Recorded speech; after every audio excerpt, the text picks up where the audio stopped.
Que les médias français ne vous parlent pas et qui est pourtant absolument essentiel pour comprendre la guerre en Palestine, c'est à propos du Hamas. Bon, t'as déjà entendu parler de la version officielle, le Hamas ce sont des terroristes qui s'attaquent à des juifs parce qu'ils sont juifs et il faut les condamner. Et puis vu que Mélenchon les condamne pas, lui il est antisémite. Voilà, tu connais la chanson, il la répète en boucle à la télévision et à la radio depuis samedi. Si tu dis plus que ça ou si tu dis moins que ça, tu es éjecté de l'arc républicain et tout le monde magiquement a le droit de t'insulter dans les médias sans que ça ne dérange personne. Sauf que le problème c'est que si tu tiens ce discours, tu ne fais en réalité que répéter en boucle la propagande de l'État d'Israël et comme vous allez le voir, cette propagande-là, elle ne tient pas du tout face aux faits et à l'histoire. Et on va déjà commencer avec l'évidence qui met à terre la propagande de l'État israélien. Si des jeunes de Gaza rejoignent le Hamas, ce n'est pas par hasard. Il y a eu des décennies de colonisation, d'assassinats,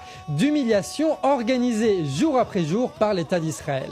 Toutes les solutions pacifiques ont été tentées par les Palestiniens. Élections, pétitions, manifestations, révoltes, boycotts, rien n'a fonctionné. Les dernières intifadas, c'est juste des pierres balancées sur des tanks, sur l'une des plus grandes armées du monde, qui les a bien sûr réprimées. Et ça fait des années et des années que l'État israélien organise un blocus et des bombardements contre les infrastructures de Gaza qui condamnent les Gazaouis à une pauvreté extrême. Un jeune sur deux est sans emploi, aucune entreprise ne s'installe évidemment là-bas et 80% des Gazaouis dépendent de l'aide internationale.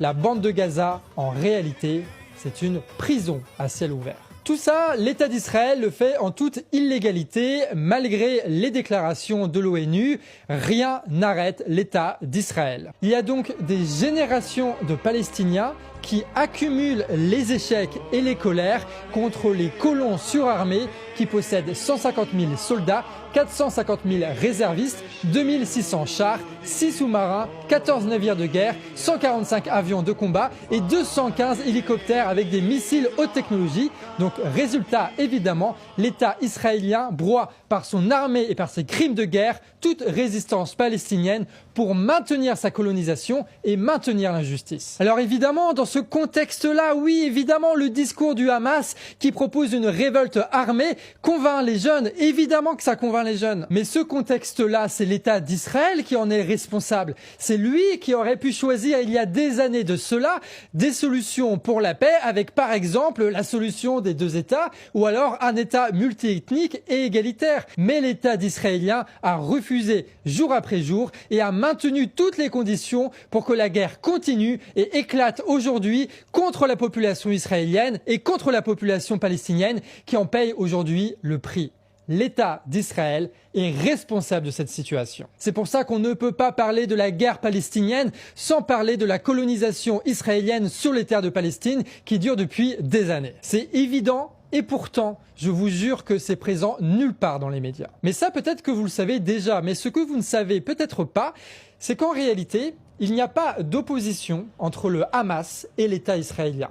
Ils voudraient nous faire croire que oui, c'est le Hamas contre le... Non, le Hamas et la créature de l'État d'Israël. Déjà, ce qu'il faut savoir, c'est que les organisations islamistes à Gaza n'étaient pas à l'origine armées ni orientées même contre l'État d'Israël.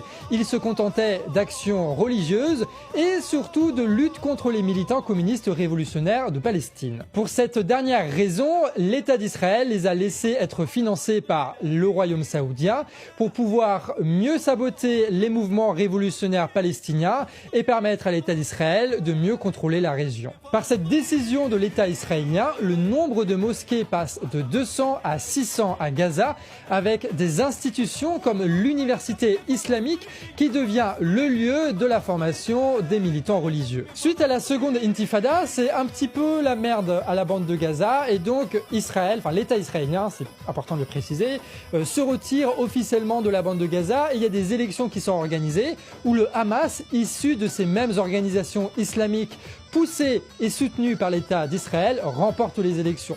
Mais c'est quand même important de noter qu'en 2006, la victoire, elle n'est pas écrasante, hein. C'est 45% pour le Hamas et 55% pour les autres organisations laïques qui étaient divisées. Et ça, c'est une grande répétition de ce qui s'est passé de très nombreuses fois avec d'autres peuples d'Afrique et du Moyen-Orient où, en gros, le bloc états-unien préfère mettre n'importe qui au pouvoir tant que c'est pas des révolutionnaires qui nuisent directement à ses intérêts. Donc là, déjà, placer l'État israélien en tant que victime quand on sait que c'est lui qui crée les conditions de la guerre et que c'est lui qui a soutenu les mouvements islamistes terroristes en Palestine, c'est quand même pas mal. Mais vous allez voir qu'il y a d'autres choses intéressantes. Lorsque Julian Assange publie en 2010 les transmissions écrites secret défense de la diplomatie états-unienne, on trouve des rapports concernant Israël.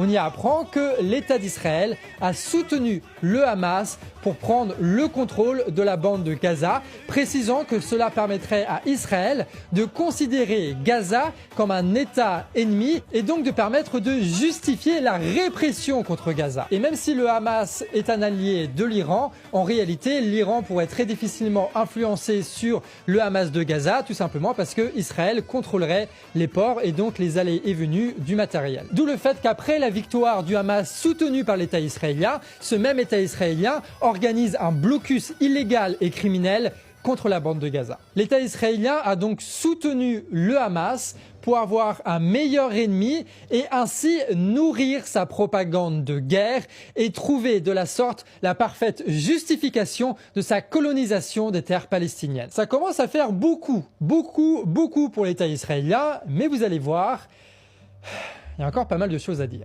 Depuis sa prise de pouvoir en 2009, donc 3 ans après la victoire du Hamas, Netanyahou a une politique claire, simple, à peine cachée, celle de favoriser le Hamas de Gaza contre l'autorité palestinienne de Cisjordanie.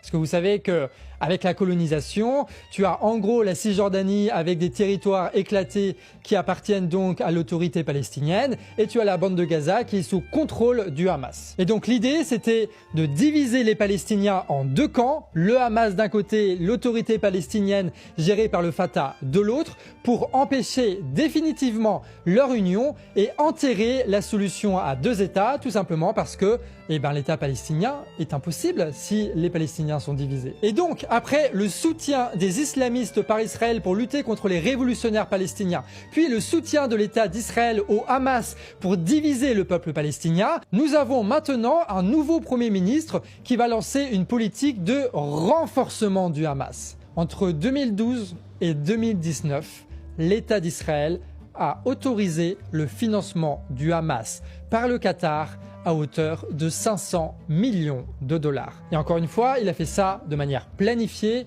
en pleine conscience. Le 11 mars 2019, face aux journalistes de Jerusalem Post, le Premier ministre israélien dit que le transfert d'argent fait partie de la stratégie visant à diviser les Palestiniens entre d'un côté Gaza et de l'autre côté la Cisjordanie. Et surtout, il dit que quiconque s'oppose à la création d'un État palestinien doit soutenir le transfert d'argent du Qatar vers le Hamas. De cette façon, nous déjouerons la création d'un État palestinien. Et on va enfoncer le clou, Quelques semaines plus tard, face à des journalistes de Inet,